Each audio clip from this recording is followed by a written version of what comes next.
Welcome, in front of me is an Honor X8 and today I will show you how you can insert SIM and SD card into this device.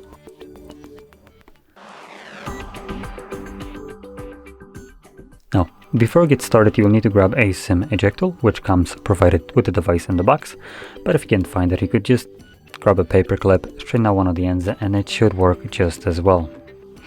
Now from there, once you have either one of those, you want to pop out the tray which is located on the top left side of the device, so right here where the pin is holding.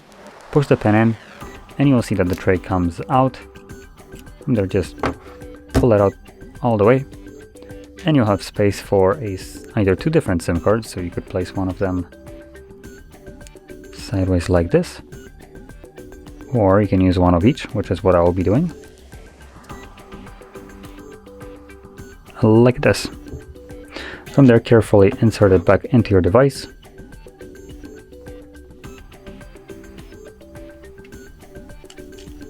There we go. And the cards should start working right away. So let's see if we have any pop-ups or notifications about it.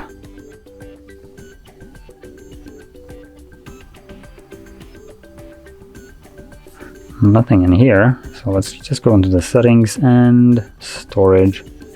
So it is detecting the SD card, obviously, as you can see, and we have reception, so it is reading the card as well. It's just not giving us any kind of notification about it. So there we go. Now, if you found this very helpful, don't forget to hit like, subscribe, and thanks for watching.